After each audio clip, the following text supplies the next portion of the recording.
had the longest running minority government ever. And we've done this by listening to the other parties and working with the other parties. As a matter of fact, this last budget that we did put forward that the opposition did reject, we put in everything that was asked by the opposition parties and we addressed them all. But usually, as usual with the opposition parties, it's never enough. And they drummed up this numbers game to take the government down. But I did want to, while I have my time, just to address a couple things in the last statement. There's been so much misleading and selective memory there. And I just want you to know that, yes, I do I'm not going to apologize for being a family man, but when somebody personally attacks my lifestyle, I do keep my family with me. I have 3 small kids, and I will not apologize for being a family man. I guess NDP candidate will commute back and forth to Ottawa. I'll have to see how that goes. Absolutely. Chris Buckley. Thank you. It's 4 hours. Same question. Well, you know what? Our platform is about making government work, because we know it hasn't worked. You know, Jack Layton was the only leader of an opposition party that went and met with Stephen Harper.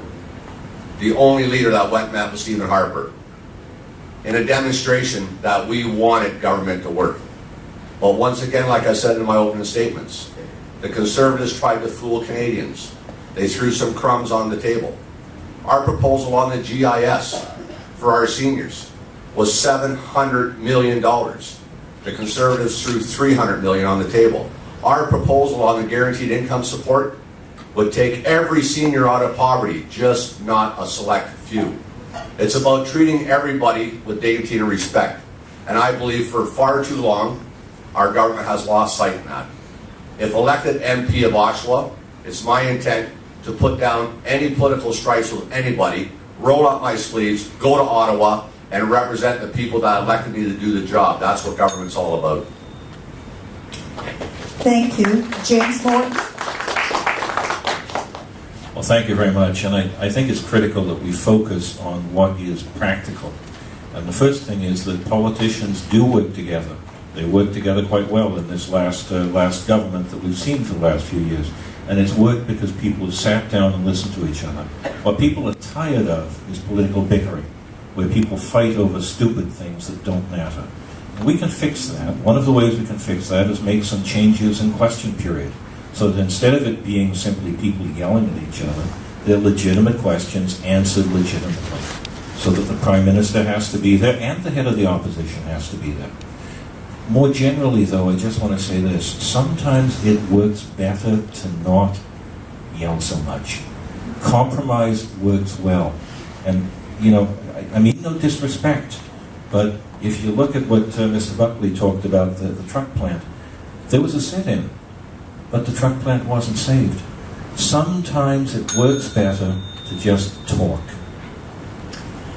Thank you. The next question goes to Chris Buckley. If elected, what is your party's plan to combat climate change, especially in the North? Well, our platforms are spelled out very clearly at ndp.ca, and I'm not going to sit here and pretend to be an expert in it, but we need to address it. We need to address it. We need to address the issues surrounding green technology as well. And climate change is a big part of our future. But let's look at what happened with the G20 summit. Let's look what happened with the G8 summit. Let's look what happened with the climate change summit or talks that took place, I believe, in Europe not too long ago. What did we do as a country? I don't think we took any steps to improve what's going to be a very serious situation going forward. But again, if everybody works together, and it's about education, it's about informing people what needs to be done, we can make a huge change across this country. Thanks. Thank you. The next question will be start with. Do we answer? Each of us answer that? Oh, Everybody answers the same question. Yeah. you all did, didn't you not? Answer all No, that? it came to me first. Okay, sorry. Yeah. It goes to James. Thank you very much. I am a lawyer in Ontario, but also in Nunavut, that is in the far north. And in fact, until I was sort of pulled in to run in this election, I was supposed to be in a place called Joe Haven this week. That's a couple of 100 miles north of the Arctic Circle. So I have seen global warming, and I have seen the ice retreat outside Frobisher Bay and outside of Calgary. Let me tell you, though, some specific things. What does the Liberal platform say? Liberals would offer a permanent green renovation tax credit.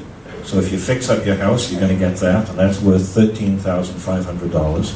A Liberal government would also cover up to 50% of the cost of a required home energy audit. And this permanent refundable tax credit is easier, faster, and simpler to deal with. I care about the environment because I care about the far north. I have seen polar bears. If anyone ever looks at my blog, you'll see it's full of them. This is something I do care about, and we all have to care about because it is our future. Thank you.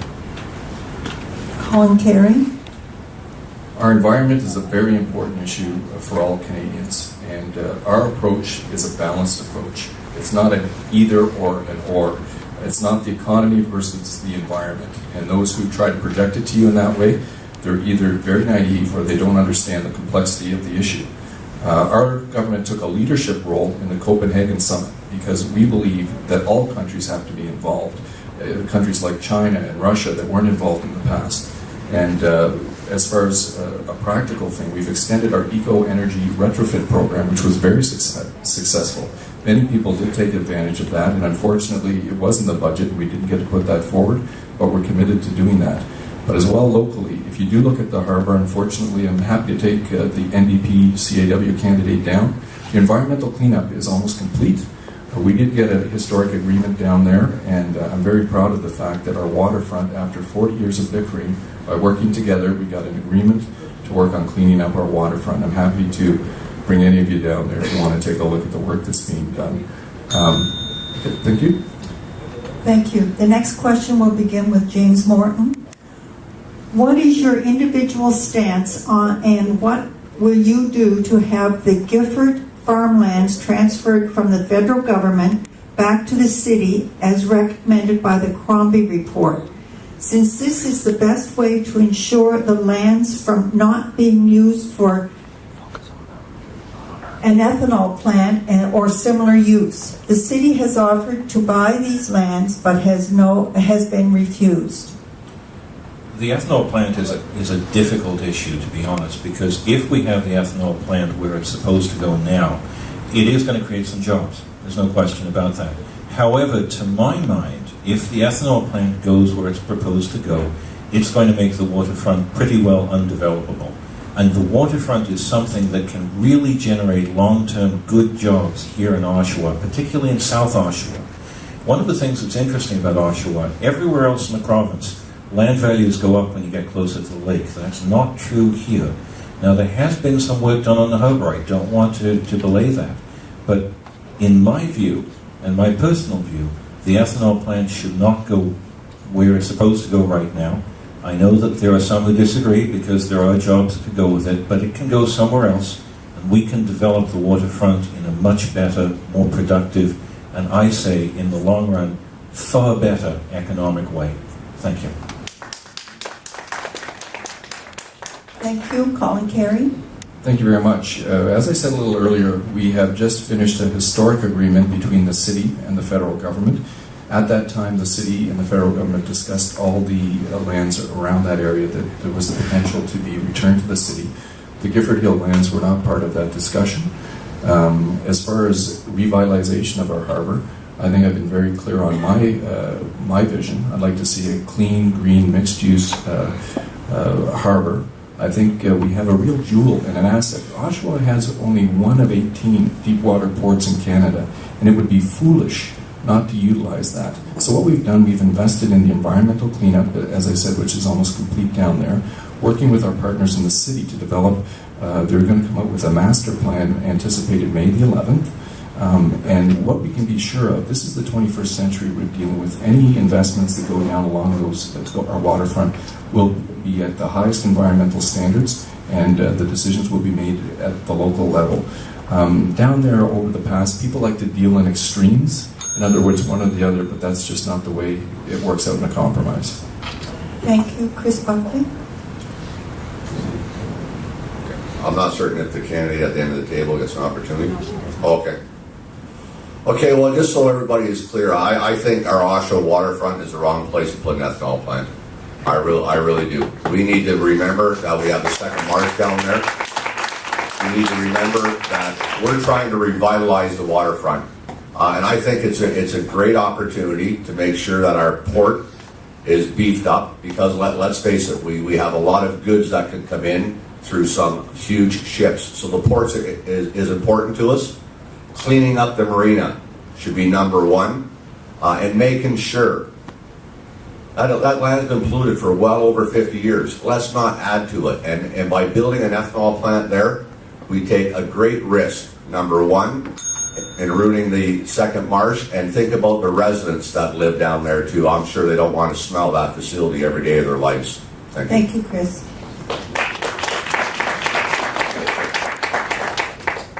Next question goes to Colin Carrie.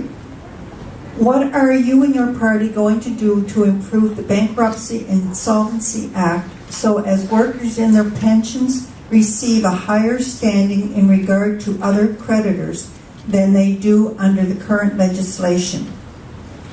Thank you very much. What we're doing is actually taking real concrete steps to help Canadians enjoy their hard and well-earned investments. There was a bill put forward by the NDP, which was called Bill C-501, which would have done exactly the opposite of what the spirit is intended to do. In other words, what they wanted to do in this bill is to put pensioners above, super priority to pensioners. The idea, though, would have caused bankruptcy to many more companies. The NDP member who introduced it realized in committee the devastating effects it would have on jobs across the country. And what he did is he amended his own bill 14 times, which is unprecedented. The final product that they came out with had nothing to do with pensions anymore. It was about a golden parachute. But the spirit of the bill, I think all people in Parliament, all parliamentarians would like to see some improvements in the Bankruptcy and Insolvency Act. Unfortunately, this was the wrong bill. And the interesting thing in the NDP platform right now, they're actually going back to the original thing that didn't pass through committee. Thank you, Colin Carrie. Chris Buckley? Thank you. Our plan would be to amend the federal bankruptcy legislation to move pensioners and long-term disability recipients to the front of the line of creditors when their employer enters court protection to declare bankruptcy. Look at the Nortel workers. Look at the fight they've been enduring for quite some time now. You know, this is not about the fat cats padding their wallets and then taking off when they declare bankruptcy. What about the workers? Isn't it time when we've been hemorrhaging good paying jobs, plant closure after plant closure, bankruptcy after bankruptcy, that we finally put legislation in place that puts workers before creditors, put workers before the rich corporations that they have worked for their entire lives? James Morton? You earned your pension, you should get it. That's all there is to it. If you take a look at the Bankruptcy and Insolvency Act at the moment, it does not provide a super priority or indeed any priority for unsecured pension creditors, and that must be changed. There was a decision in the Court of Appeal a few weeks ago where they struggled and gave a little bit of a priority to a small group of pensioners in one specific case. But the court there, and I'm a lawyer, so this is the sort of thing I spent my nights reading, the court there said there is no general provision for this. It's just in this case. So I agree